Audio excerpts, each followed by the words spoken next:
రఘు ఒక సాఫ్ట్వేర్ ఉద్యోగి. ఒక గొప్ప కంపెనీలో ఉద్యోగం దొరికినందుకు చాలా ఆనందంగా ఉన్నాడు. కాని అది కొద్దికాలం మాత్రమే అని తనకు తర్వాత అర్థమైంది. ఒకరోజు ఆఫీస్లో తను చేసే వర్క్ కంప్లీట్ కాలేదని వాళ్ల బాస్ అరిచాడు. అక్కడ ఉన్న స్టాఫ్ అందరూ తననే చూశారు మరియు బాస్ కళ్లలో చెరుగుతున్న నిప్పుల్ని కూడా రఘు తప్పదు అన్నట్టు బాస్ అనే ప్రతిమాటను పడ్డాడు. ఈ రోజు నా గ్రహచారం ఏమీ బాగోలేదు, ఎలాగైనా పని పూర్తయిన తరువాతనే ఇంటికి వెళ్ళాలి అని పట్టుపట్టి కంప్యూటర్ ముందు కూర్చుని పని చేస్తూనే ఉంటాడు. అందరూ ఆఫీస్ టైం అయిపోయిందని బయలుదేరుతారు. హే రఘు, నువ్వు రావా మామా అని మిత్రుడు సురేష్ అడుగుతాడు. అరే, నువ్వే విన్నావుగా, బాస్ నన్ను ఎన్ని మాటలు అన్నారో. ఎప్పుడు అలాంటి మాటలు నేను పడలేదు. మా అమ్మ నాన్న కూడా అలా నన్ను తిట్టి ఉండరు. మన బాస్కి నా విలువ ఏంటో తెలియాలి. ఈ పని ఈ రోజు అయ్యేంతవరకు ఇక్కడి నుండి నేను కదలను. నువ్వు వెళ్ళు, నేను పని ముగించుకుని వస్తాను అని అంటాడు ఉద్వేగంతో రఘు. సరే బై మామా, జాగ్రత్తరా, నువ్వు ఒక్కడివే ఉన్నావు, ఎక్కువసేపు ఉండకు. రాత్రి ఒంటరి ప్రయాణం మంచిది కాదు. మళ్ళీ ఇక్కడి నుండి 1 గంట జర్నీ. మీ సిటీకి వెళ్లాలంటే అడవి పక్కనే ఉన్న శ్మశానం దాటిపోవాలి. ముందే నువ్వు భయస్థుడివి, అందుకే చెబుతున్నా. ప్రతిదీ ఊహించుకుని భయపడ్డావు. మరి ఆలోచించుకో అంటాడు సురేష్. భయం లేదు, ఏం లేదు, నేను చాలా ధైర్యవంతుడినే. దయ్యలకి, భూతాలకు భయపడే వ్యక్తి కాను నేను. రఘు ఇక్కడ రఫ్ ఆడిస్తాడు అంటాడు రఘు. ఏమో రఫ్ ఆడతావో, రాకుండా పోతావో నాకైతే డౌటే. మొన్న పార్టీలో మామూలుగా చిన్నపిల్ల దయ్యం మాస్క్లో చూసి భయపడి 4 రోజులు ఇంటి నుండి బయటికే రాలేదు. దయ్యాల 11 గురించి, ధైర్యం గురించి నువ్వు చెప్తుంటే నాకు నవ్వొస్తుంది. అది గతం గతః. అప్పుడేదో తెలియక జరిగింది. నువ్వు నన్ను డిస్టర్బ్ చేయకుండా ముందు ఇక్కడి నుండి వెళ్ళు. సరేలే, నీ ఇష్టం, ఎవరి కర్మ వారిది, నీ మంచే కోరి చెప్తున్నా బై అంటూ అక్కడి నుండి కదులుతాడు సురేష్. రఘు బాస్ ఇచ్చిన పని పూర్తి చేసి నేనేంటో నిరూపించుకోవాలి. ఈ ఫైల్ అతన్ని మొహం మీద కొట్టాలి అని అనుకుంటాడు. పని చేస్తాడు. సమయం 10 గంటలు అవుతుంది. పని ఇంకా కాలేదు. చేస్తూనే ఉన్నాడు. పని ఇంకా 30 నిమిషాల్లో అవుతుంది. సమయం చూస్తే 11:00 అవుతుంది. వామ్మో, సమయం చాలా ఎక్కువ అయిపోతుంది. త్వరగా ఫినిష్ చేయాలి అని పని పూర్తిగా చేసేస్తాడు. కంపెనీ కావాల్సిన ప్రాజెక్ట్ డాక్యుమెంట్ రెడీ అయింది. పని పూర్తి చేసుకుని రఘు ఆఫీస్కి తాళాలు వేసి ఆ తాళాలను వాచ్మెన్ రంగయ్యకిచ్చి బైక్పై ఇంటికి బయలుదేరుతాడు. సిటీ అంతా నిసిలో నిశ్శబ్దంగా ఉంది. దానికి తోడు అమావాస్య మరింత చీకటిని ఇచ్చింది. వాళ్ల అమ్మమ్మ చెప్పిన మాటలు గుర్తుకు వచ్చాయి రఘుకి. చిన్నప్పుడు ప్రతిరోజు ఇంటి బయట మంచం మీద పడుకుని వాళ్ల అమ్మమ్మ చెప్పిన పొడుపు కథలు, దయ్యం కథలు గుర్తుకొచ్చాయి. అమావాస్య రోజు దెయ్యాలు తిరిగే రోజట. ఆ రోజు దయ్యాలకు చాలా శక్తులు వస్తాయి. అవసరమైతే అది మనిషి రూపంలో కూడా వస్తాయి అని బామ్మ చెప్పిన మాటలు గుర్తుకు వచ్చి రఘుకి వెన్నులో వణుకు పుట్టింది. అయినా ఎంతో ధైర్యం కూడగట్టుకుని తన బండిపై చల్లని గాలులలో ఝూమని సాగుతున్నాడు. అలా కొద్ది దూరం వెళ్లేసరికి సిటీ పొలిమేర వచ్చింది. ఆ సిటీ అనేది సముద్ర తీరానికి ఆనుకునే ఉంటుంది. రఘు ప్రశాంతమైన సముద్రంలో అలలు తీరాన్ని చేరి వాటిని హాయిగా చూస్తూ ముందుకు కదులుతున్నాడు. ఆ బీచ్కి ఒక పెద్ద చరిత్ర ఉంది. ఆ బీచ్లో ఎవరూ రాత్రిపూట వెళ్లరు. ఎందుకంటే రాత్రిపూట ఎంతోమంది అని అక్కడ చంపేశారు మరియు అనుమానాస్పదంగా కూడా చాలామంది చనిపోయారు. వాటికి కారణం అక్కడ తిరుగుతున్న దయ్యాలే అని ఒక ఆర్టికల్ కూడా ఈనాడు పత్రికలో వచ్చిన పెద్ద సంచలనం చేసింది. అవి కూడా అమావాస్య రోజు వరుసగా జరిగిన 10 మంది మరణాలు.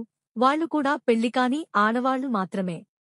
ఇలా ఎందుకు జరిగిందో ఆ మిస్టరీ ఇప్పటికీ వీడలేదు. అవన్నీ ఎదలో గుర్తు చేసుకుంటూ ముందుకు పోతున్నాడు. రఘును ఒక్కసారిగా భయం ఆవరించుకుంది.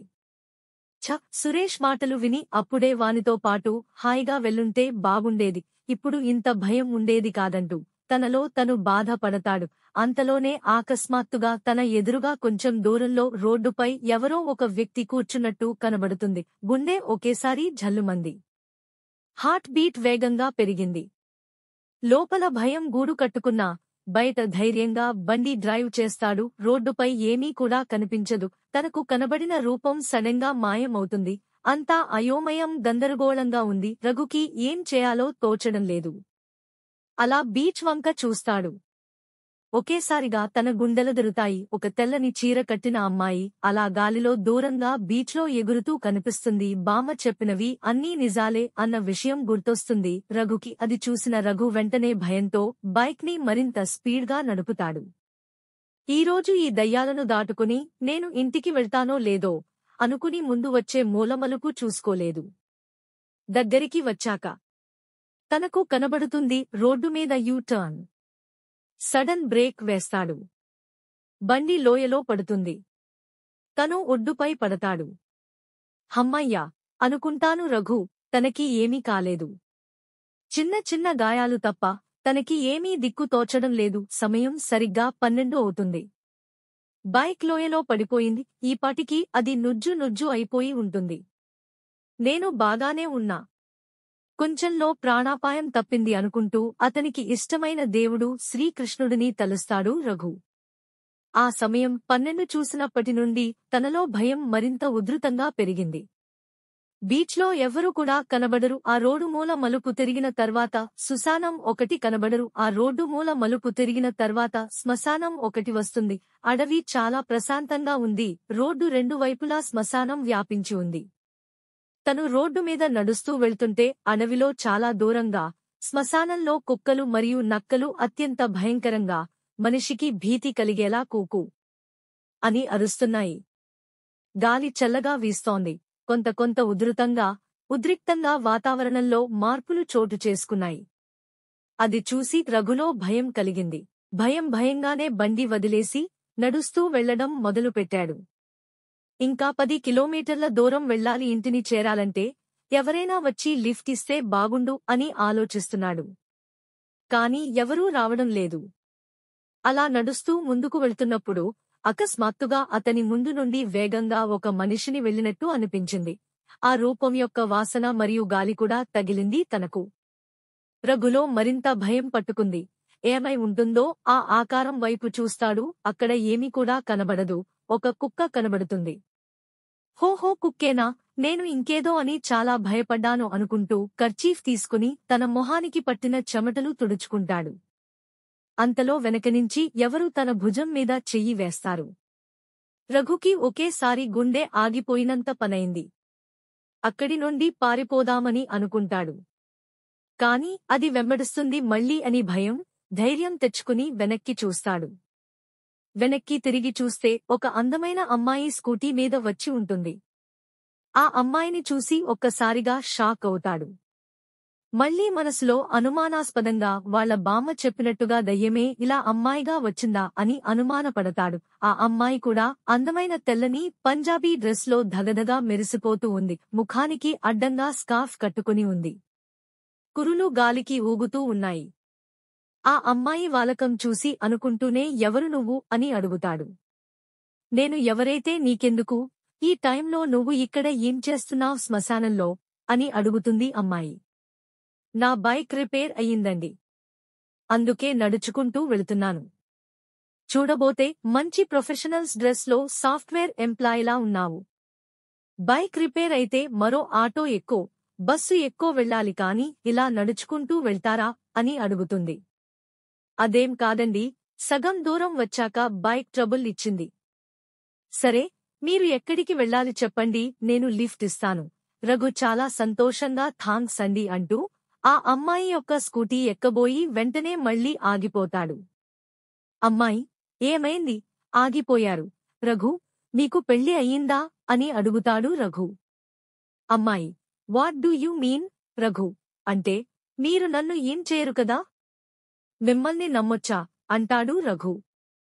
అమ్మాయి లోలోపల నవ్వి బయటికి గంభీరంగా, అంటే మీ ఉద్దేశం ఏమిటి? నేను ఏమైనా క్రిమినల్లా అవుపడుతున్నానా? అయినా మీరు అసలు అబ్బయ్యేనా, ఇలా భయపడుతున్నారు? ఒక అమ్మాయి వచ్చి హెల్ప్ చేస్తాను అని అర్ధరాత్రి వేళ ఏ భయం లేకుండా వచ్చి లిఫ్ట్ ఇస్తుంటే లిఫ్ట్ తీసుకోవాలంటే ఇన్ని అనుమానాలు కలుగుతున్నాయి. మీరు చాలా పిరికివాళ్లలా ఉన్నారు కదా రఘు. చచ్చా, అదేం లేదు. ఊరికే అడిగాను అంతే. అమ్మాయి: ఓకే, సరే ఎక్కండి. రఘు: ఒక్క విషయం అండి, మీరు ఎవరైనా సరే నాకు మాత్రం ఒక నిజం చెప్పండి. అమ్మాయి: సరే అడగండి రఘు అని అంటుంది. రఘు ఆశ్చర్యంగా చూస్తాడు. నా పేరు మీకెలా తెలుసు అని అడుగుతాడు. అమ్మాయి: నాకు నీ బయోడేటా మొత్తం తెలుసు. నువ్వు ఇన్ఫోసిస్లో పనిచేస్తున్నావు. ఆఫీస్ కంప్లీట్ చేసుకుని ఇప్పుడే వస్తున్నావు. రఘు: అవును, మీరు అన్నవి నిజం, కాని ఇవన్నీ ఎలా? అమ్మాయి: అవన్నీ నాకు వెన్నతో పెట్టిన విద్యలే, కాని నువ్వు ఏం అడగదలుచుకున్నావో అది చెప్పు. రఘు: నన్ను ఏమీ అనుకోవద్దు మరి మేడం, భయంతో చెప్తాడు రఘు. అమ్మాయి: ఓకే చెప్పండి రఘు, మీరు నిజంగా అమ్మాయేనా లేదా దయ్యమా? మా బామ్మ చెప్పారు, అమావాస్యలో దయ్యాలు, ఆత్మలు అమ్మాయిలా మారి వస్తారని చెప్పింది అంటూ వణుకుతూ చెప్తాడు. అమ్మాయి బాగా నవ్వుతుంది. ఆ నవ్వుకు రఘు భయపడతాడు. రఘు: మీరు నవ్వుతూ ఉంటే నిజంగా దయ్యమే అనిపిస్తుంది. అమ్మాయి: అవును అంటుంది. రఘుకి ఒళ్ళు మొత్తం షివరింగ్ అవుతూ చెమటలు పట్టేశాయి. ప్లీజ్ నన్ను ఏం చేయకండి అంటూ బ్రతిమిలాడాతాడు రఘు. అమ్మాయి: ఆపండి మీరు కాస్త. మీకు నేను దయ్యంలా కనిపిస్తున్నానా? మీరు భలేవారు. హెల్ప్ చేయడానికి వస్తే అందరూ దేవత అనో, మదర్ తెరీసా అనో ఇలా పొగుడుతారు, కాని మీరు టెక్నాలజీ యుగంలో ఉండి కూడా దయ్యాలు, భూతాలు అని భయపడుతున్నారు. నేనేమీ దయ్యం కాను, మీరు ధైర్యంగా ఎక్కండి అని అంటుంది ఆ అమ్మాయి. అమ్మాయి మాటలు అయిపోగానే శ్మశానంలో కాలుతున్న శవం ఒక్కసారిగా పైకి లేస్తుంది. రఘుకి మరింత భయం వేస్తుంది. దూరంగా కుక్కలు, నక్కలు అరుస్తాయి. రఘు అమ్మాయి వైపు చూస్తాడు. అమ్మాయి: అయ్యో, మీకు ఇంతకూడా బుర్ర లేదు. కాలే శవం లేవడానికి కారణం వాటి ఎముకలో ఉండే భాస్వరం మండడం వల్ల అలా ఎముకలు పైకి లేస్తాయి అంతే తప్ప అది దయ్యం కాదు. ఇంకా కుక్కలు, నక్కలు అరిచినంత మాత్రాన దయ్యం రాదు అని సర్ది చెప్తుంది. రఘు కదలకుండా ఉంటాడు. అమ్మాయి: మీకు లిఫ్ట్ కావాలా వద్దా? నేను వెళ్ళిపోతున్నాను అంటుంది. రఘు వెంటనే స్కూటీ ఎక్కి కూర్చుంటాడు. ఇద్దరు కూడా ఆ శ్మశానం నుండి బయలుదేరుతారు. స్కూటీ కదులుతుంది, కాని రఘుకి మాత్రం ఏదో తెలియని భయం ఉంటుంది. అసలు ఈ అమ్మాయి వివరాలేంటో తెలుసుకుందాం అని రఘు మెల్లగా మాట్లాడటం మొదలు పెడతాడు. రఘు: ఏవండి, మీరు ఏం చేస్తుంటారండి? అమ్మాయి: శ్మశానంలో శవాలను పీక్కు తింటాను అంటుంది సీరియస్గా. రఘు ఒక్కసారిగా రఘు గొంతులో నుండి నీళ్లు మింగుతాడు. ఏంట్రా బాబూ ఇది, శవాలు అంటుంది. నన్ను పీక్కు తినదు కదా అని మనసులో అనుకుంటాడు. రఘు: మన మధ్య ఈ అర్ధరాత్రి జోకులు బాగోవు మేడం. కాస్త దయచేసి నిజం చెప్పండి. అమ్మాయి: ఎందుకు, ప్రతిరోజూ నన్ను ఫాలో అవ్వడానికా? రఘు: దయ్యాలకి ఫాలోయింగ్ కూడా ఉంటుందా అని మెల్లగా గొణుగుతాడు. అమ్మాయి: నాకు వినబడింది మిస్టర్ అంటుంది. రఘు: వామ్మో, దీనికి ఇంద్రునికి ఒళ్లంత కళ్ళు ఉన్నట్టు, దీనికి చెవులు ఉన్నట్టు ఉన్నాయని మనసులో అనుకుంటాడు. అమ్మాయి: అవును, నాకు ఒళ్లంతా చెవులే ఉంటాయి. నువ్వు ఏది అనుకున్నా అది నాకు తెలుస్తుంది.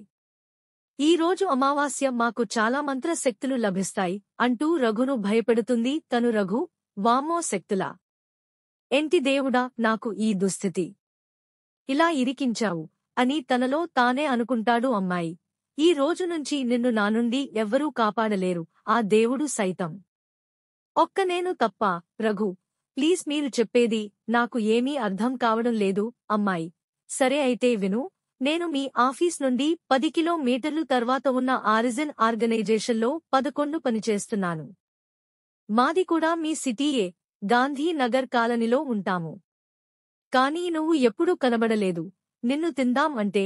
రఘు: వామ్మో, తినడం ఏంట్రా, నేనేమైనా చికెన్ హా మటన్ హా? దీని మాటలకి నిజమే అనిపిస్తుంది. దీని చేతికి చిక్కి నా పరిస్థితి వెనుక నుయ్యి ముందు గొయ్యిలా తయారైంది. అమ్మాయి: హే, అడిగేది నిన్నే, మాట్లాడవ్ అంటూ గద్దిస్తుంది ఆ అమ్మాయి. రఘు తడబడుతూ: చెప్పండి మేడం అంటాడు. అమ్మాయి: నీ గ్రాడ్యుయేషన్ ఏంటి? రఘు: నేను న్యూఢిల్లీలో MBA చేశాను. అమ్మాయి: ఓహో, అదా సంగతి. ఒకే ఇంతలో రఘు వాళ్ళ ఇల్లు వస్తుంది. స్కూటీ ఆపుతుంది అమ్మాయి. రఘు బండి దిగి థాంక్స్ చెప్పి ఇంట్లో వెళుతుంటాడు. అమ్మాయి, హోయ్, ఉత్తి థాంక్స్. ఏనా నువ్వేం మనిషివయ్యా, ఇంకా ఏం అడుగుతుంది రా నాయనా అనుకుంటూ.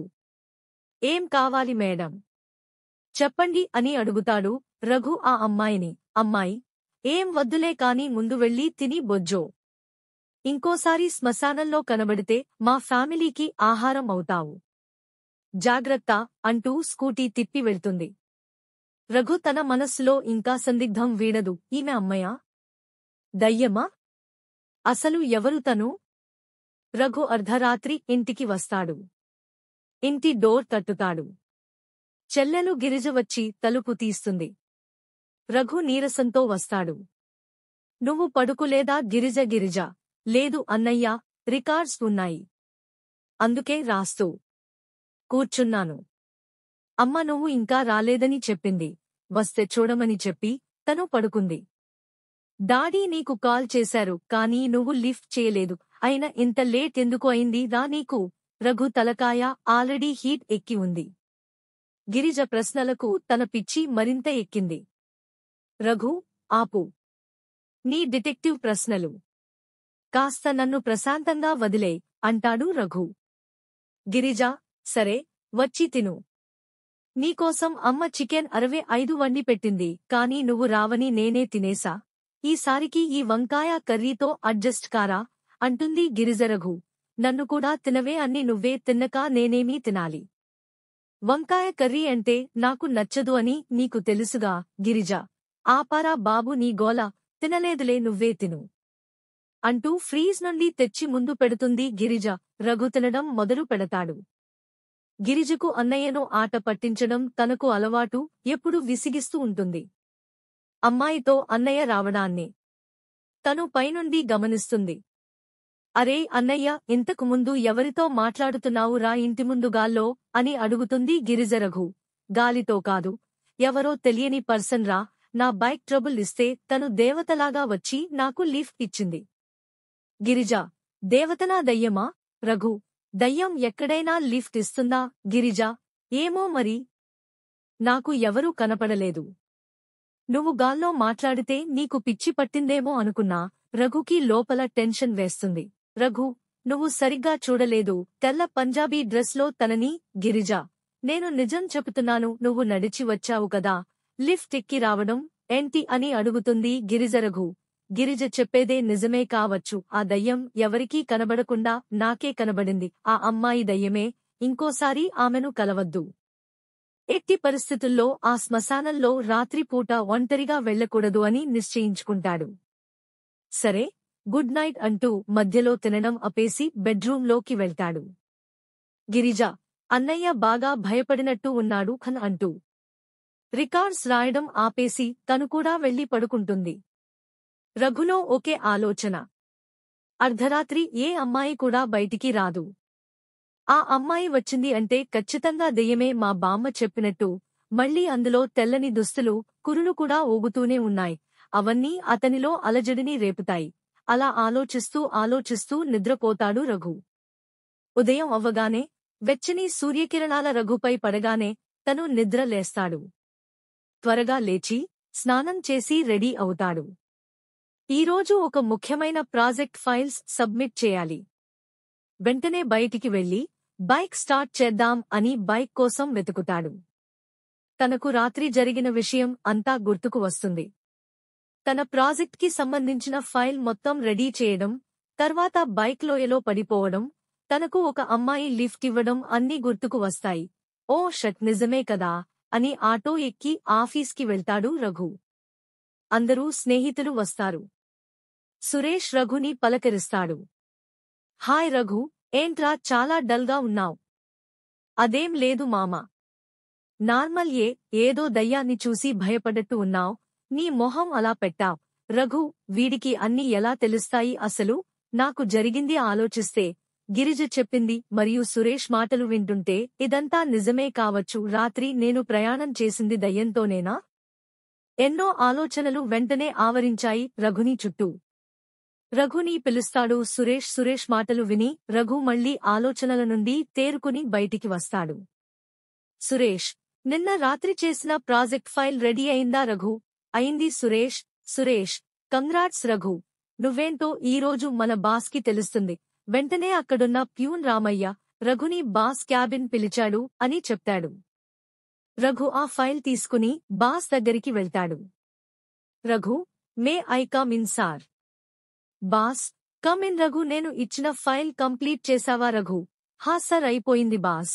వెరీ గుడ్, నువ్వు ఇంత ఫాస్ట్ గా కంప్లీట్ చేస్తావ్ అని అనుకోలేదు. ఈరోజు దీనినే టెండర్ వేయబోతున్నాను. మనం అనుకున్న విధంగా గవర్నమెంట్ టెండర్ మన కంపెనీకి వస్తే నీ జీవితం మారిపోతుంది. నువ్వు ఇంకా ఎప్పటికీ ఇలా ఉద్యోగం చేస్తుంది జీతం తీసుకోవాల్సిన దుస్థితి నీకు ఉండదు. రాబోయే ప్రాజెక్టులో నీకు 10% షేర్ ఇస్తాను. గుడ్ లక్ రఘు అంటాడు. రఘు, థాంక్స్ సర్ అని చెప్పి తన చేతికి ప్రాజెక్ట్ డాక్యుమెంట్ ఇచ్చి బయటికి వస్తాడు ఎంతో ఆనందంతో. రఘు తన క్యాబిన్లో వచ్చి కూర్చుంటాడు. పక్కనే ఉన్న సురేష్ రఘులోని హుషారుని చూసి ఏమన్నాడు రా బాస్ అని అడుగుతాడు. రఘు, అనుకున్న విధంగా గవర్నమెంట్ ప్రాజెక్ట్ మన కంపెనీకి వస్తే మంచి షేర్ ఇస్తాను అన్నాడు. సురేష్, సూపర్ రా మామా, ఒకే దెబ్బకు నీ లైఫ్ సెట్ అయిపోవాలి అని అంటాడు రఘు. అంతా బానే ఉంది కాని అని అంటాడు రఘు. సురేష్, ఏమైందిరా మళ్ళీ కాని ఏంటిరా? రఘు, అది నీకు ఎలా చెప్పాలిరా? నువ్వు నమ్మవు సురేష్, చెప్పురా అసలు ఏం జరిగిందో ఊరించకుండా వెంటనే అక్కడ ఉన్న అసిస్టెంట్ మేనేజర్ వచ్చి, రఘు నిన్న 11:00 వరకు నువ్వే ఆఫీస్లో ఉన్నావు. మరి ఆఫీస్ తాళాలు ఎవరికి ఇచ్చావు అని అడుగుతాడు మేనేజర్. సర్, అది నేను మన వాచ్మెన్ రంగయ్యకి ఇచ్చాను సార్ అని అంటాడు రఘు. తను నిన్న తన భార్యకు బాగోలేదు అని లీవ్ పెట్టాడు. ఆఫీస్కి వచ్చాడా? రంగయ్య, అతన్ని పిలవండి అని అనగానే వాచ్మెన్ రంగయ్య అక్కడికి హుటాహుటిన వస్తాడు. అసిస్టెంట్ మేనేజర్ రంగయ్య నీ అడుగుతాడు, నువ్వు నిన్న వచ్చావా ఆఫీస్కి? లేదు అని అంటాడు రంగయ్య. రఘుకి ఏమీ అర్థం కాదు. నిన్న రాత్రి గేట్ దగ్గర ఉన్నది ఎవరు మరి? నువ్వు లేవా రంగయ్య అని మళ్ళీ అడుగుతాడు రఘు. లేదు సార్, నేను రాలేదు. అంతలో ఒక వ్యక్తి వచ్చి, గార్డెన్లో నీరు పడుతుంటే కోతి బొమ్మ చేతిలో ఈ తాళాల గుత్తిపెట్టి ఉంది అని చెప్పి వెళ్ళిపోతాడు. రఘుకి అంతా అయోమయంగా ఉంటుంది. సురేష్ అతన్ని నిదానంగా అడుగుతాడు. అసలు ఏమైందో టెన్షన్ పడకుండా చెప్పు రఘు అని అడుగుతాడు సురేష్. రఘు మొత్తం జరిగిన విషయం చెప్తాడు. రాత్రి సముద్రతీరంలో చూసిన రూపం గురించి మరియు లిఫ్ట్ ఇచ్చిన అమ్మాయి గురించి, చెల్లెలు గిరిజ చెప్పిన విషయం గురించి అన్నీ వివరిస్తాడు రఘు. ఇవన్నీ విషయాలు విని ఆశ్చర్యంగా సురేష్ అవునా అని అంటాడు. అవును రా మామా, ఇప్పుడు నేను ఏమి చేయాలి అని అడుగుతాడు రఘు. మనం అందరం కలిసి నువ్వు చూసినవన్నీ నిజాలు అవును కాదో తెలుసుకునాలి. అంటే దానికోసం మన మిత్రులందరూ కలిసి మళ్లీ అమావాస్య నాడు అర్ధరాత్రి అక్కడికి వెళ్లి చూద్దాం. నువ్వు ఒక 100 అడుగులు ముందు ఉంటావు. నిన్ను అనుసరిస్తూ మేమందరం వస్తాం. అది దయ్యమో కాదో అక్కడ నువ్వు చూసింది ఏమిటి అనే విషయం మనకి తెలిసిపోతుంది అని అంటాడు సురేష్. ఓకే మామ, నువ్వు అన్నది అంత బాగుంది. నాకేదో భయంగా ఉందిరా. దయ్యంతో ఆటలు అవసరమంటావా? నువ్వు భయపడి మన ఇజ్జత్ తీయకు. అయినా ఈ కాలంలో దయ్యం అంటే ఎవరు నమ్మరు, అలాంటివేమీ ఉండవు. నువ్వు భయపడకు రఘు. మరి నాకు లిఫ్ట్ ఇచ్చిన అమ్మాయి ఎవరు? నాకు ఇప్పటికీ అర్థం కావడం లేదు సురేష్. తను కూడా దయ్యమే కావచ్చు, కాని కొంచెం జాలి కలిగిన దయ్యం. అందుకే బహుశా నిన్ను ఏమీ చేయకుండా లిఫ్ట్ ఇచ్చి మరి విడిచిపెట్టింది. ఇంకోసారి దొరకు కొన్ని ఆత్మలకు నచ్చిన వ్యక్తులు దొరికితే ఏమీ చేయకుండా వదిలేస్తాయంట. ఆ ఆత్మకు నువ్వు నచ్చావు కావచ్చు, అది నిన్ను విడిచిపెట్టదు అని భయపెడతాడు సురేష్. అరే, భయపెట్టాకురా అని అంటాడు రఘు. ఓకే మామా, ఈ రోజు నువ్వు ఇంటికి వెళ్ళు. ఎల్లుండి కదా అమావాస్య, నేను ఈ విషయాన్ని మన ఫ్రెండ్స్తో చెబుతాను. వాళ్లకు కూడా ఒక థ్రిల్లింగ్ ఉంటుంది అని చెప్పి సురేష్ రఘుకి బాయ్ చెప్పి వెళ్ళిపోతాడు. రఘు కూడా ఆఫీస్ వర్క్ పూర్తి చేసుకుని ఇంటికి బయలుదేరుతాడు. రఘు ఇంటికి వచ్చే దారిలో ఆ రోజు రాత్రి కనబడ్డ అమ్మాయి కార్లో వెళుతుంది. రఘు చూసి ఆశ్చర్యానికి గురి అవుతాడు. బహుశా ఈమె ఆత్మ కాదు అమ్మాయే కావచ్చు కన్ఫర్మ్ చేసుకునేందుకు రఘు ఆమెను ఫాలో అవుతాడు. ఆ కార్ ఒక పెద్ద కంపెనీలో వెళ్లి ఆగుతుంది. ఆరిజిన్ ఆర్గనైజేషన్ అని పేరు కనబడుతుంది. ఆ అర్ధరాత్రి ఆ అమ్మాయి చెప్పిన కంపెనీ పేరు ఇదే. తను ఇందులోనే పనిచేస్తుంది అని కూడా చెప్పింది. లోపలికి వెళ్లబోతుంటే వాచ్మెన్ ఆపుతాడు. అగు బాబూ, ఎటు వెళ్తున్నావు, పర్మిషన్ ఉందా అని అంటాడు వాచ్మెన్. తను మాకు కావలసిన వ్యక్తి, నేను తనను కలవాలి. వెళ్ళనివ్వు మిస్టర్ అని అంటాడు రఘు. అవునా, అయితే మీరు ఇలా అడగాల్సిన పనిలేదు, వాళ్లే నాకు చెప్తారు కదా, మీకు ఎలాంటి పర్మిషన్ లేదు, మీరు వెళ్ళండి సార్ నసపెట్టకుండా. రఘు: అరే, తను మాకు తెలిసిన వాళ్ళు అని చెప్తున్నాను కదా. కొంచెం అరుస్తూ వాచ్మెన్ పై.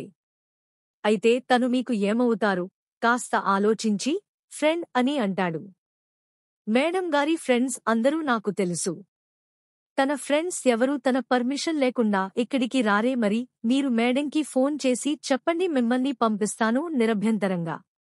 ఏంటి బాబు ఆలోచిస్తున్నావ్, ఫోన్ చేయి అని గద్దిస్తాడు వాచ్మెన్. రఘు: అది ఫోన్ నంబర్ లేదు, మీరే ఇవ్వండి.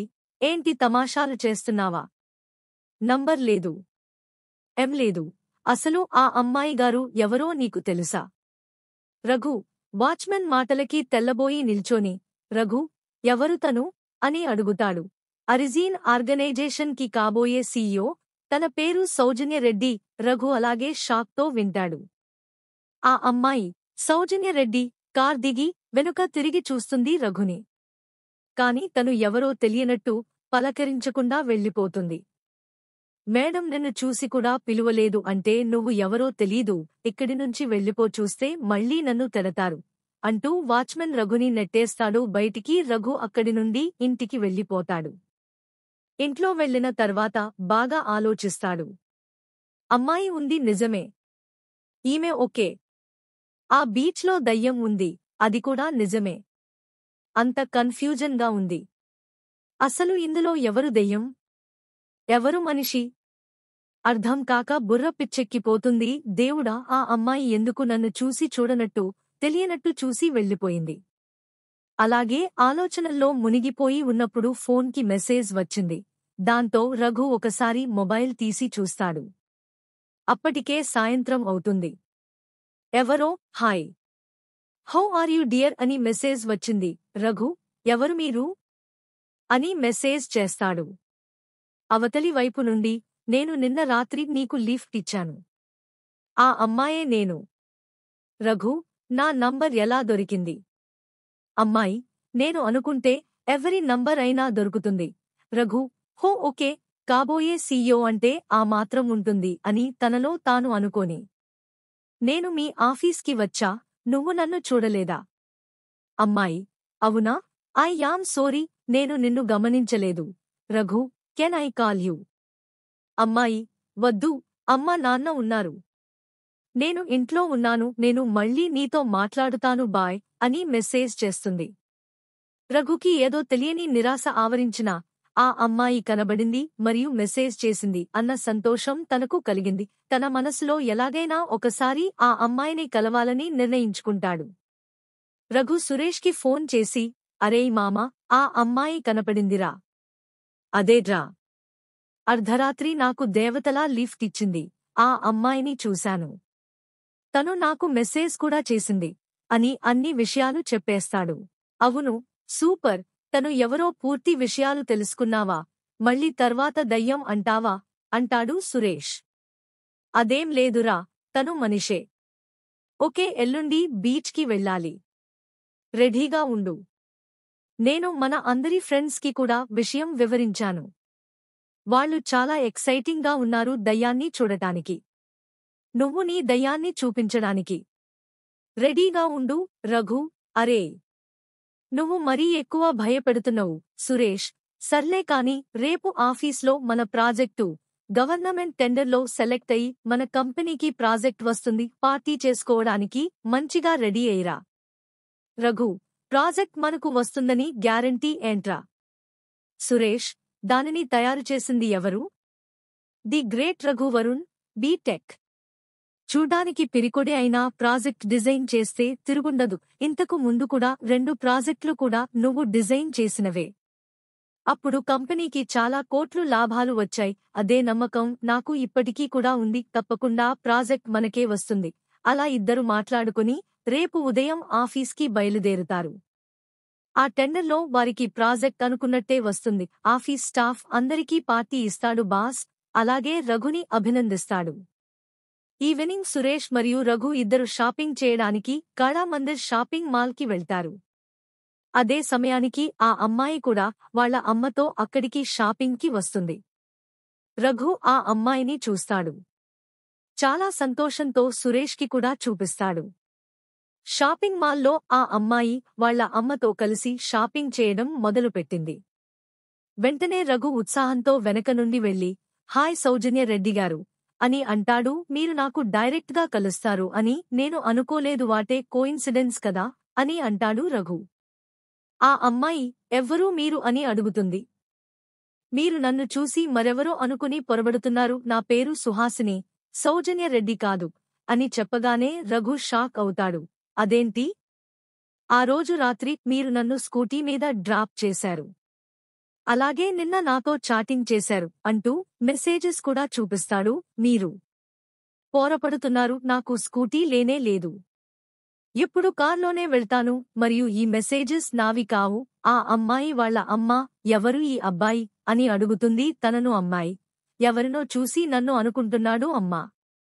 పద మనం వెళ్ళాం. రఘు షాక్లో ఉండిపోతాడు.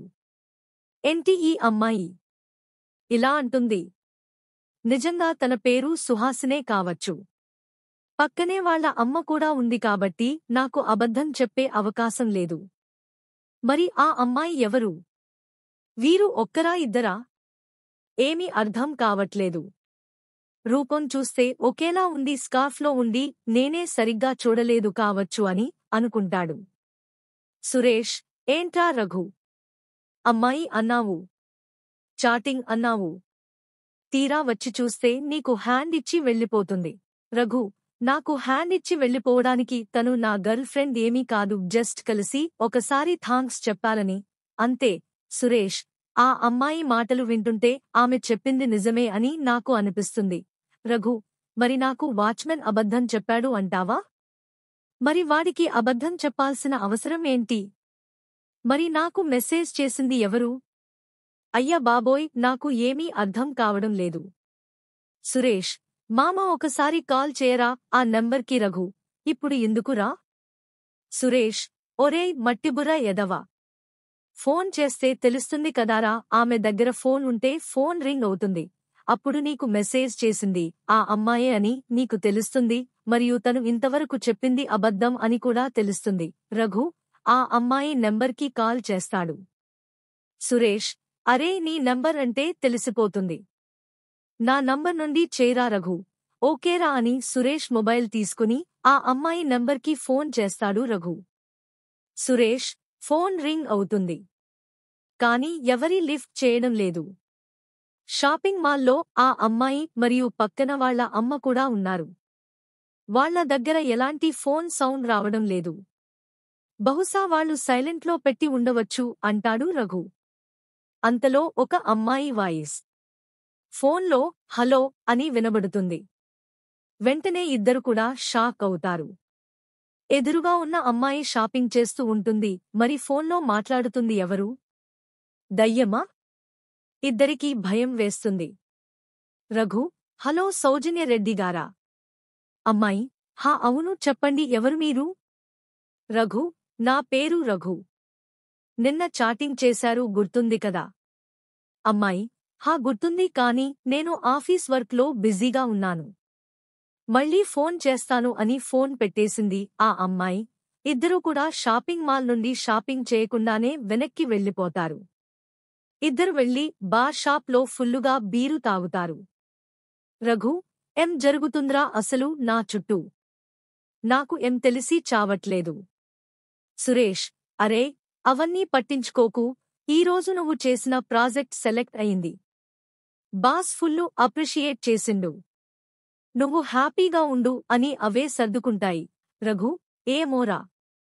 నాకు ఆ మెసేజ్ రాకున్నా బాగుండేది, నాకు ఈ తలకాయ నొప్పి ఉండేది కాదు. రఘు ఫోన్లో మెసేజ్ వస్తుంది. అవతలివైపు ఆ అమ్మాయి హాయ్ అని మెసేజ్ చేసింది. సురేష్, ఎవరురా మామ నీకు మెసేజ్ చేసింది? రఘు, ఇంకెవరూ ఆ దయ్యమే. సురేష్ రఘు పరిస్థితిని చూసి హాహా నవ్వుతాడు. రఘు, ఎందుకురా నవ్వుతున్నావు? సారీ మామా, ఊరికే నవ్వా. నువ్వేం బాధపడకు. ఎలాగైనా ఆ దయ్యం మిస్టరీని మనం బయటపెట్టి తీరుదాము. రఘు, అలాగే రా, తప్పకుండా. రేపే అమావాస్య. ఈ రోజుతో అక్కడ దయ్యం ఉందా లేదా నాకు తెలియాలి. ఇంకా నాకు ఎంఎస్జీ చేసిన అమ్మాయి, షాపింగ్ మాల్ కలిసిన అమ్మాయి ఒక్కరే కదా నాకు తెలియాలి. ఇవన్నీ తెలుసుకుని గేమ్ని క్లోజ్ చేస్తాను అంటూ చాలా ధైర్యంగా మాట్లాడుతాడు రఘు. సురేష్, అవునురా, మన సిటీలో ఎన్నో రోజులుగా బీచ్లో అందరికీ కనబడే దెయ్యం మిస్టరీ గనక మనం బయట పెట్టగలిగితే మనకు మంచి పేరు కూడా వస్తుంది. రఘు, ఒకవేళ అక్కడ నిజంగా దయ్యమే ఉంటే? సురేష్, నాకు తెలిసిన ఒక సిద్ధాంతి ఉన్నారు. వారితో ఈ విషయం చెప్పాను.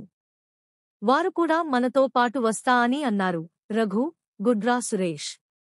సరే, చాలా లేట్ అయిపోతుంది.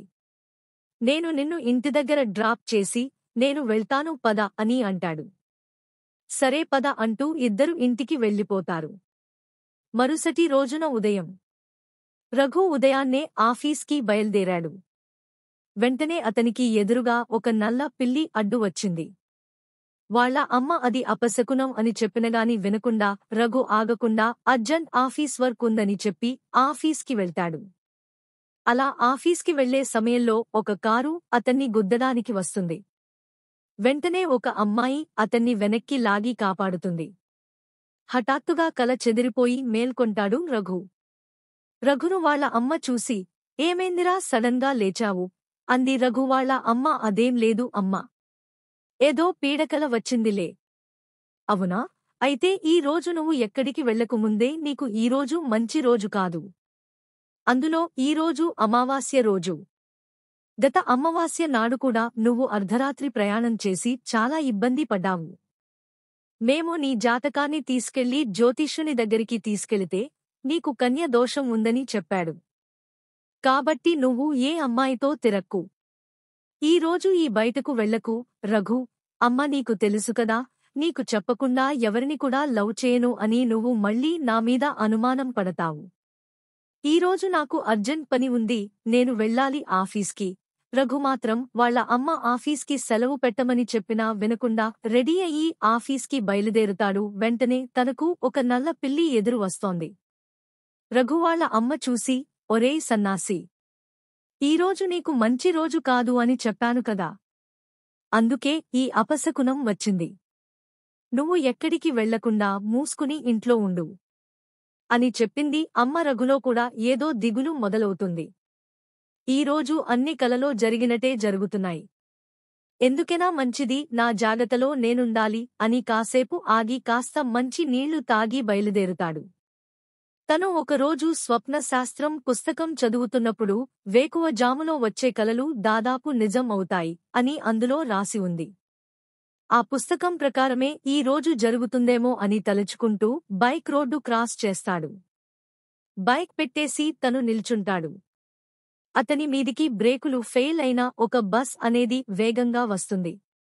వెంటనే అక్కడ ఉన్న ఒక అందమైన వైట్ కలర్ పంజాబీ డ్రెస్ వేసుకున్న అమ్మాయి అతన్ని వెనక్కి లాగి కాపాడుతుంది. ఆమె ఎవరో కాదు, షాపింగ్ మాల్లో రఘు చూసిన అమ్మాయి సుహాసిని. అదే అమ్మాయిని తను అర్ధరాత్రి రోజు కూడా చూశాడు.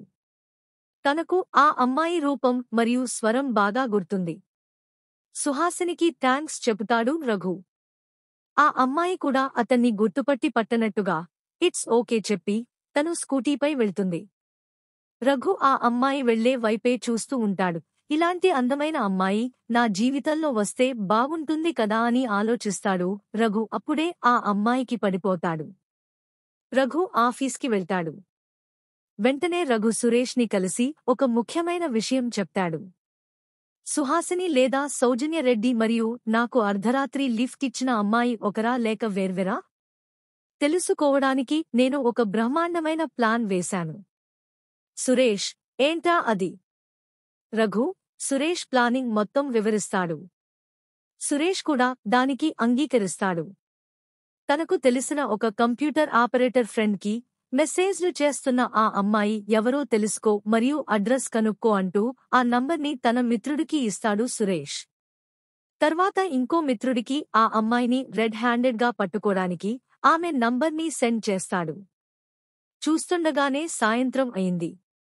రఘు మరియు సురేష్, వారితో పాటు మరో ఇద్దరు మిత్రులు, ఒకరు సిద్ధాంతిగారు, అందరూ కలిసి రాత్రి 11 గంటలకు అక్కడున్న దయ్యం గుట్టు తేల్చడానికి బీచ్కి బయలుదేరుతారు కార్లో.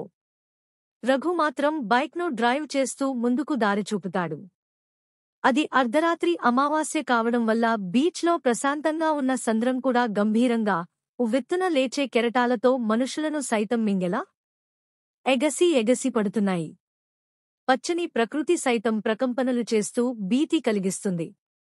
ఆకాశంలో ఇంకా గబ్బిలాలు తిరుగుతూనే ఉన్నాయి. పెద్ద పెద్ద వృక్షాలు గాలికి శబ్దాలను చేస్తున్నాయి. ఆ రహదారి వెంట కారు ప్రయాణిస్తుంటే గాలి వచ్చి ముందుకు వెళ్ళకంటూ జోరుగా వెనక్కి నెడుతోంది. ఇలా అన్ని రకాల వాతావరణ పరిస్థితులను చూసి కూడా భయంతోనే కారు ముందుకు సాగుతుంది. అందరీ సిద్ధాంతిగారిపై నమ్మకం పెట్టి ఉంచారు నా స్నేహితులు. రఘు మాత్రం చాలా ధైర్యంగా ముందుకు వెళ్తున్నాడు. రఘు బైక్ని ఆపాడు. వెనక వారికి సైగ చేశాడు. వారందరూ కూడా సిద్ధాంతితో పాటు చీకటిగా ఉన్న బీచ్ వైపు రఘును అనుసరిస్తూ వెళ్తున్నారు. సిద్ధాంతిగారు మంత్రాలు చదువుతున్నాడు. అందులో ఒక వ్యక్తి, సిద్ధాంతిగారు, మీ మంత్రాలు వింటే దయ్యాలు వచ్చి చితగ్గొడతాయి కావచ్చు, ఎందుకంటే మూవీస్లో అలానే జరుగుతుంది. ఊరుకోరా బుద్ధిలేని వెధవా. నన్ను చూస్తూ ముందుకు సాగు అని అంటారు సిద్ధాంతి. అందరూ వెళుతుంటారు. రఘు దయ్యాన్ని చూసా అని చెప్తాడు. వెనక ఉన్న వారి గుండెల్లో గుబులు పుడుతుంది. అందరికీ ముచ్చమటలు పట్టేస్తాయి, సిద్ధాంతి గారితో సహా. సురేష్ మాత్రం ఒకటి గమనిస్తూ ఉన్నాడు. దయ్యం అంటే భయపడేవాడు రఘు ఇంత ధైర్యంగా ఎలా ముందుకు వెళ్తున్నాడో అర్థం కావడం లేదు. అందులో దయ్యాన్ని చూసి కూడా ధైర్యంగా నిలబడి ఉన్నాడు. సురేష్కి లోలోపల ఏదో అనుమానం కలిగింది. ఒకవేళ రఘు దయ్యం కావచ్చు అని. ఛ, అలా ఏమీ ఉండదు అని అందరూ ముందుకు వెళ్తారు. అందరూ చూసి షాక్ అవుతారు, రఘుతో సహా. అక్కడ ఏముందంటే బీచ్ మధ్యలో 4 కర్రలు పాతిపెట్టి నిర్మించిన చిన్న గుడిసె. ఆ గుడిసె మీద ఒక కర్ర, దానికి తెల్లని వస్త్రం కట్టేసి ఉంది. ఎవరైనా దానిని దూరం నుండి చూస్తే బీచ్లో అది గాలికి రెపరెపలాడుతూ ఎగరడం వల్ల అది అందరికీ దయ్యంలా కనిపించి దాని జోలికి ఎవరు వెళ్లలేదు. పుకార్లు మరియు తెలియని భయాలు ఆ దయ్యం అనే ఒక కల్పిత పాత్రకి మరింతగా ప్రాణం పోశాయి. ఆ ప్రదేశంలో ఎవరికీ యాక్సిడెంట్ అయి చనిపోయినా అది దయ్యమే చేసిందని బలంగా నమ్మేవారు. నిజంగా అక్కడ ఎలాంటి దయ్యం లేదు, కేవలం భయం తప్ప. మొత్తానికి విజయవంతంగా దయ్యం గుట్టురట్టయింది. అందరూ ప్రాణాలతో ఊపిరి పీల్చుకున్నారు. అక్కడినుంచి అందరూ సంతోషంగా ఇళ్లకు వెనుదిరిగారు. ఉదయం అవ్వగానే ప్రతి ఒక్క న్యూస్ ఛానల్లో ఒకటి వార్త, ఒకటే హెడ్లైన్. ఇన్ని రోజులుగా భయభ్రాంతులకు గురిచేస్తున్న బీచ్లోని దయ్యం గుట్టురట్టయింది. ఒక యువకుల బృందం దీనిని ఛేదించింది. రఘు మరియు సురేష్ మరియు వారి యొక్క మిత్రులను జిల్లా డీఎస్పీ గౌరవంగా సత్కరించి అభినందించారు. రఘు సురేష్కి కాల్ చేస్తాడు. హలో రఘు, చెప్పురా. ఆ మామ లేచావా? లేచాను రఘు, మన వార్తే న్యూస్లో పదే వస్తుంది. కానీ నిజంగా చెప్పాలంటే నిన్న రాత్రి నిన్ను చూసి నేను ఎక్కువ భయపడ్డాను అని అంటాడు సురేష్. ఎందుకురా అలా అంటున్నావు? ఉన్నట్టుండి నువ్వు చాలా ధైర్యంగా ఉంటేను? దానికి ఒక సీక్రెట్ ఉంది. అది ఏంటంటే నిన్న రాత్రి మొత్తం నేను గూగుల్లో సెర్చ్ చేసి కొన్ని విషయాలు తెలుసుకున్నాను. నిజానికి దయ్యాలంటూ ఉండవు, అవి కేవలం మనం కల్పించుకున్న కల్పిత ఊహలు మాత్రమే. నిజంగానే ఒకవేళ దెయ్యాలు ఉన్నా కూడా మనం భయపడాల్సిన అవసరం లేదు. ఎందుకంటే వాటికి శరీరం లేదు కనుక అవి మన కంటికి కనబడవు, మనల్ని ఏమీ చేయలేవు. మనం మన సమాజంలో దయ్యం అనే ఒక బొమ్మని వేసిన దానిని క్రూరంగా చిత్రీకరించాం. అది ఏమైనా చేయగలదు, దానికి మాయలు వచ్చు, మంత్రాలు వచ్చు, మనిషిని చంపేస్తుంది అంటూ మనమే ఊహించుకొని అడ్డుగోడలు గీసి ప్రతిక్షణం దాన్ని చూసి భయపడుతున్నాము. వాస్తవానికి దయ్యాలు భూతాలు లేవు. ఆ పుస్తకం చదివిన తర్వాత నేను ఇలా తయారయ్యాను. ఆ రోజు రంగయ్య రాకున్నా కోతి బొమ్మను చూసి రంగయ్య అనుకుని తాళం ఇచ్చి వచ్చాను. అది నాకు తర్వాత గుర్తుకు వచ్చింది. నేను పుస్తకం చదివినప్పుడు నాలో నేను ఊహించుకుంటున్న తప్పుడు ఆలోచనలే నాకు భయానికి కారణాలు అని తెలుసుకున్నాను. సురేష్: ఓహో, ఇదా సంగతి. చాలా బాగా ఆలోచించావు రఘు. ఈరోజు సుహాసిని ఇందిరా గాంధీ పార్క్కి వెళ్తుంది. నేను ఈ రోజు తనను కలుస్తాను. నేను చెప్పింది నీకు అర్థమైంది కదా. మనం అనుకున్నట్టే జరగాలి. ఎవరికీ కూడా ఎలాంటి అనుమానం రాకూడదు అని రఘు సురేష్కి చెప్తాడు. సురేష్: సరేరా, అన్నీ నువ్వు చెప్పినట్టే చేశాను. నువ్వు తనని కలిశాక చెప్పు. రఘు: ఓకేరా భాయ్ అని ఫోన్ పెట్టేస్తాడు రఘు. సుహాసిని ఇంట్లో. సుహాసిని నిన్నటి నుండి చాలా దిగులుగా ఉంది. అన్నం కూడా తినటం లేదు. ఏమైందో తనకు అని వాళ్ళ అమ్మ చాలా టెన్షన్ పడుతున్నారు. అప్పుడే వాళ్ళ స్నేహితురాలు శ్వేత వచ్చింది. అది చూసిన సుహాసిని వాళ్ళమ్మ శ్వేతతో: అమ్మా. శ్వేత: సుహాసిని నిన్నటి నుండి ఎందుకో డల్గా ఉంది. నేను అడిగితే ఏమీ చెప్పట్లేదు. నువ్వు అయినా కాస్త అడిగి తెలుసుకో అని చెప్పింది. అలాగే ఆంటీ. ఎక్కడుంది తను? పైన తన గదిలో పడుకుని ఉంది. నేను లే అని ఎంత బతిమాలినా లేవలేదు. నేను లేపుతాను ఆంటీగారు, మీరు ఏం బాధపడకండి. మీరు తనకు భోజనం చేసి ఉంచండి, తను వచ్చి తింటుంది. అలాగే నమ్మ అని సుహాసిని వాళ్ళ అమ్మ కిచెన్లోకి వెళ్తుంది. సుహాసిని: లే సుహాసిని, ఎంటే నీ మొద్దు నిద్ర. లే అంటే లేవట్లేదు. అన్నం కూడా తినట్లేదు అంట. నా కాల్ కూడా లిఫ్ట్ చేయట్లేదు. ఏమైందే నీకు? సుహాసిని ఏడవడం చూసి శ్వేత కంగారు పడుతుంది. ఎందుకు ఏడుస్తున్నావు అని అడుగుతుంది. సుహాసిని చెప్పదు, అలాగే బాధపడుతూ ఉంటుంది. శ్వేత: ఏమైందో చెప్పు సుహాసిని. ఎప్పుడు హ్యాపీగా ఉండే దానివి ఎందుకు ఇలా అయ్యావు? ఒకసారిగా నేను నీ బెస్ట్ ఫ్రెండ్ని, నాతో చెప్పు. సుహాసిని: మొన్న నేను మా అమ్మతో కలిసి షాపింగ్కి వెళ్ళినప్పుడు ఎవడో నన్నే ఫాలో అయ్యాడు అంట. నేను షాపింగ్ మాల్లో రెస్ట్రూంలో బట్టలు మార్చుకుంటున్నప్పుడు తను ఒక సీక్రెట్ కెమెరా ద్వారా ఫోటోస్ మరియు వీడియోస్ తీశాడంట. నిన్న నాకు కాల్ చేసి బెదిరించాడు. తనకు ₹1,00,000 డబ్బు అవసరం ఉంది, అది ఇస్తే ఆ ఫోటోస్ మరి వీడియోస్ డిలీట్ చేస్తాను, ఎవరికీ లీక్ చేయను అని చెప్తున్నాడు. ఈ విషయం అమ్మకు ఎలా చెప్పాలో అర్థం కాలేదు అని శ్వేతని పట్టుకుని ఏడుస్తుంది సుహాసిని. శ్వేత: మరి ఆ డబ్బు ఇవ్వడానికి ఎక్కడికి రమ్మన్నాడు? ఆ రోగ్. సుహాసిని: ఇందిరా గాంధీ పార్క్కి. శ్వేత: నువ్వు భయపడకు, మా మామ డీఎస్పీ. ఆయనకి ఒక కాల్ చేస్తే అంతా ఆయనే చూసుకుంటాడు. సుహాసిని: పోలీసులకు చెప్తే తనకు తెలుస్తుంది. ఎందుకంటే పోలీసులు తనకు కానిస్టేబుల్ నుండి కమిషనర్ వరకు అందరూ తెలుసు. వాళ్ళ ద్వారా మనం ఏం చేయలేం. అలా ఎవరికైనా ఇన్ఫర్మేషన్ ఇస్తే తనకు తెలిస్తే నా జీవితం మొత్తం యూట్యూబ్లో పెడతాడు. దీనిని మనమే జాగ్రత్తగా డీల్ చేయాలి శ్వేత. శ్వేత: మనం ఇద్దరం ఏం చేయలేము శ్వేత. మనకు నాలెడ్జున్న ఎవరైనా బాయ్స్ సపోర్ట్ ఉండాలి. సుహాసిని: ఇప్పుడు ఎలానే? మనకు తెలిసినవారు ఎవ్వరూ లేరు. శ్వేత: సరే, మనం ముందుగా ఇందిరా పార్కు వెళ్లి ఆ రాక్షసిని కలుద్దాం. ఎలాగైనా తనని బ్రతిమాలి తన దగ్గర నుండి అన్నీ డిలీట్ చేయమని చెబుతాను. పోతే ₹1,00,000 పోతాయి. మనకు మళ్ళీ ప్రాబ్లం రాకుండా ఉంటుంది కదా. సుహాసిని: సరేనే. శ్వేత: నువ్వు డల్గా ఉండకు, కాబోయే సీఈఓవి. ఎంత హుషారుగా ఉండాలి. ఇద్దరు కూడా ఇందిరా గాంధీ పార్క్కి వెళ్లారు. రఘు కూడా సుహాసిని వాళ్ళు ఇందిరా గాంధీ పార్క్కి వెళ్తున్నారని తెలుసుకుని వాళ్లకంటే ముందే ఏమీ కూడా ఎరుగనట్టు పార్క్లో వెళ్లి ఉంటాడు. రఘును సుహాసిని చూస్తుంది. సుహాసిని అతన్ని కలవాలని అనుకుంటుంది, కాని ఏదో తెలియని మొహమాటం. తన సమస్యను ఇతనికి చెప్తే ఏమైనా పరిష్కరిస్తాడేమో అని అనుకుంటుంది, కాని పిరికివాడు ఏం చేయగలడు. అయినా సాఫ్ట్వేర్ ఇంజనీర్ కాబట్టి తక్కువ అంచనా వేయొద్దు అని మనసులో అనుకుని రఘుని కలుస్తుంది. హాయ్ రఘు అని అంటుంది సుహాసిని. రఘు షాక్ అవుతాడు. నేను తనని కలవాలని వస్తే తనే నన్ను కలిసింది. దేవుడా, నువ్వు చాలా గ్రేట్ అని తనలో తను అనుకుంటాడు. హలో బాస్, ఎక్కడున్నావు? నిన్నే అని రెండోసారి పిలవగానే ఊహల నుండి బయటికి వస్తాడు రఘు. హలో మేడం, బాగున్నారా? మేడం వద్దులే కాని నా పేరు సుహాసిని. సుహాసిని అని పిలువు. ఓకే సుహాసిని. చాలా థాంక్స్ అండీ. ఎందుకు? ఒకరోజు అర్ధరాత్రి బైక్ రిపేర్ అయితే నాకు లిఫ్ట్ ఇచ్చారు మరియు బస్ ఢీ కొడుతుంటే కాపాడారు. ఓకే, నువ్వు చాలా ఇంటెలిజెంట్. ఆ రోజు నీకు లిఫ్ట్ ఇచ్చింది నేనే అని ఎలా కనిపెట్టావు? ఆ రోజు నేను స్కార్ఫ్ కట్టుకునే ఉన్నా, నువ్వు నన్ను చూడలేదు కదా. మరి ఎలా? రఘు, మిమ్మల్ని ఆ రోజు షాపింగ్ మాల్లో చూసినప్పుడు అదే స్కార్ఫ్ని మీరు తెచ్చారు.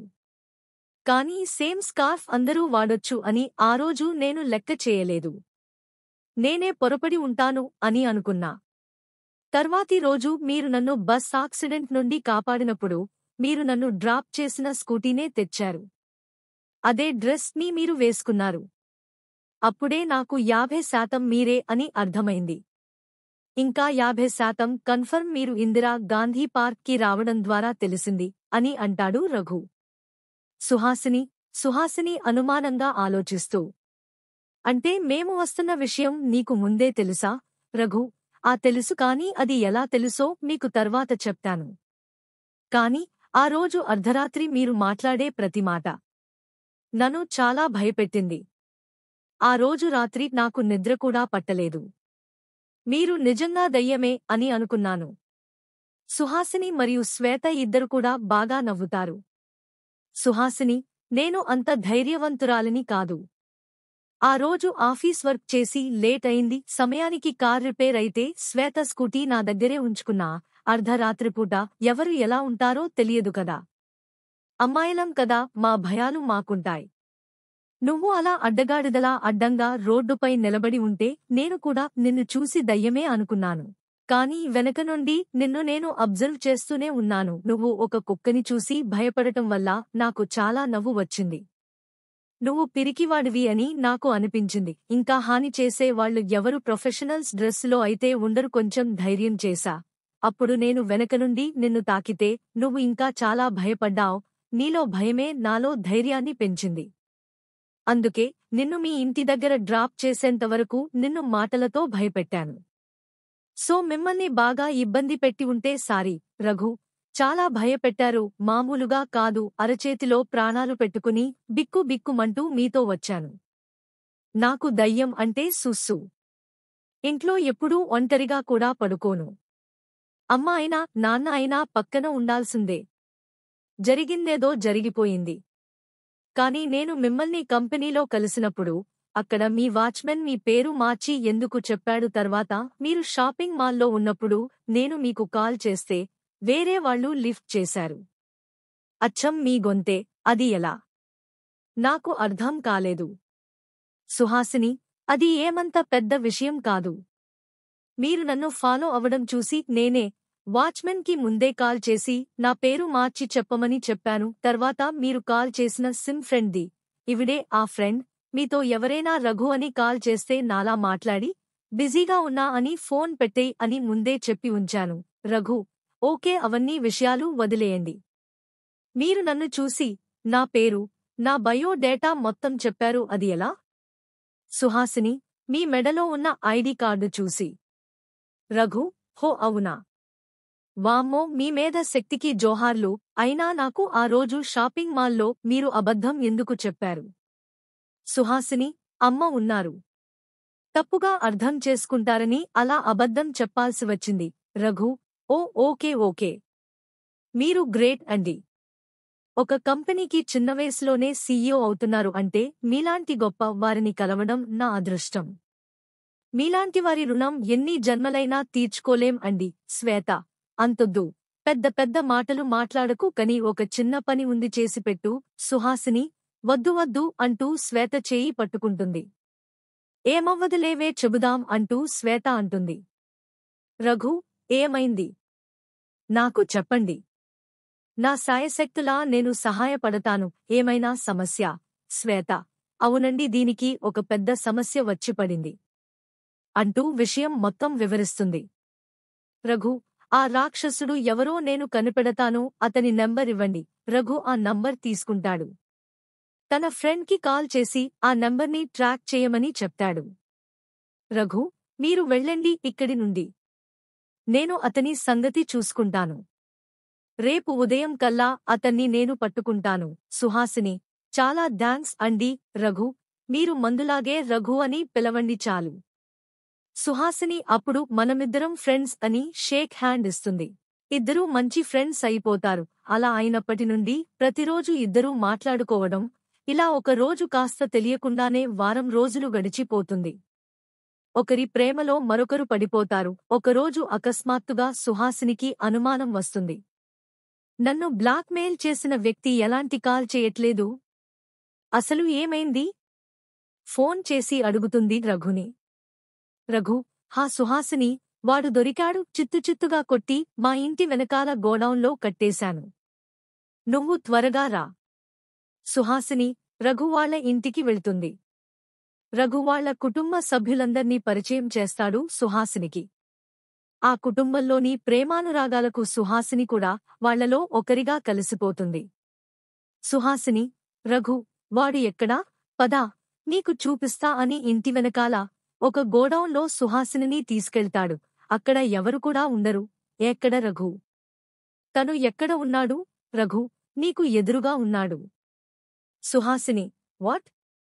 ఏమంటున్నావ్? నాకేమీ అర్థం కావడం లేదు. అర్థం అయ్యేలా చెప్పు రఘు. రఘు, ఆ రోజు ఇందిరా గాంధీ పార్క్లో మిగతా 50% మీరు రావడం వల్ల నాకు కన్ఫామ్ అయ్యింది అని చెప్పాను, గుర్తుందా? ఇదంతా చేసింది నేనే. ఆ ఫోన్లో బ్లాక్ మెయిల్ చేసింది కూడా నేనే. ఇదంతా నేను ఆడిన డ్రామా. సుహాసిని, నువ్వు ఇంత రాక్షసుడివా? ఛీ! నిన్ను చూస్తుంటేనే అసహ్యం వేస్తుంది. రఘు, అబ్బా! ఆడవారికి ఎలా చెప్తే అర్థమవుతుంది? అప్పుడు అలా అబద్ధం ఆడాల్సి వచ్చింది తల్లి. మరి నువ్వు నన్ను భయపెట్టి బాధపెట్టినప్పుడు ఏమీ లేదా? మరి దానికి నేనేం చేయాలి? సుహాసిని, అయితే మాత్రం అలా ఆడవారు బట్టలు మార్చుకుంటుంటే వీడియో తీయడం తప్పు కదా? రఘు, అయ్యో మహాతల్లి! నేను ఎలాంటి వీడియోలు ఫోటోలు తీయలేదు. నిన్ను గుర్తించడానికి అలా ఒక ట్రిక్ ప్లే చేశాను అంతే. ఇన్ని రోజులు మన ఫ్రెండ్షిప్లో నువ్వు నన్ను అర్థం చేసుకున్నది ఇంతేనా? సుహాసిని, అయినా నాకు నీమీద చాలా కోపంగా ఉంది రఘు. సరే, తప్పంతా నాదే. ఇప్పుడు నన్ను ఏం చేయమంటావు? నువ్వే చెప్పు. సరే, నీ కాళ్ళు పట్టుకునా అంటూ సుహాసిని కాళ్లమీద పడతాడు. సుహాసిని, ఏంటి రఘు? నువ్వు సరే, అయిందేదో అయిందిలే. చెల్లుకి చెల్లు. మళ్ళీ నువ్వు ఎప్పుడూ ఇలా చెయ్యొద్దు రఘు. ఓకే. ఇద్దరు హాయిగా నవ్వుకుంటారు. ఇంతలో ఒక అన్నోన్ నంబర్ నుండి కాల్ వస్తుంది. కాల్ లిఫ్ట్ చేసి సుహాసిని మాట్లాడుతుంది. ఒక అజ్ఞాత వ్యక్తి మాట్లాడుతాడు. నువ్వు షాపింగ్ మాల్లో డ్రెస్ మార్చుకుంటున్నప్పుడు నీ ఫొటోస్ మరియు వీడియోస్ తీశాను. అది యూట్యూబ్లో పెట్టకుండా ఉండాలంటే 1,00,000 రూపాయలు పట్టుకుని రావాలి రేపు ఉదయం ఇందిరా గాంధీ పార్క్ దగ్గరికి. భై బేబీ అంటూ కాల్ కట్ చేస్తాడు. సుహాసిని రఘుని మళ్లీ అనుమానంగా చూడటం మొదలు పెడుతుంది. రఘు కూడా ఆశ్చర్యానికి గురి అవుతాడు. తర్వాత ఏమైంది? సమాప్తం. Thank you so much friends. కొత్తగా ఎవరైనా చూస్తే please subscribe, share and comment చేయండి. అలాగే మీరు నాకు చేసే హెల్ప్ ఏమైనా ఉంటే మర్చిపోకుండా లైక్ చేయండి, ఎందుకంటే ఎక్కువ లైక్స్ వస్తే ఎక్కువ మందికి వీడియో రీచ్ అవుతుంది. అంతే, మళ్ళీ ఒక ఇంట్రెస్టింగ్ స్టోరీతో కలుదాం. Bye friends.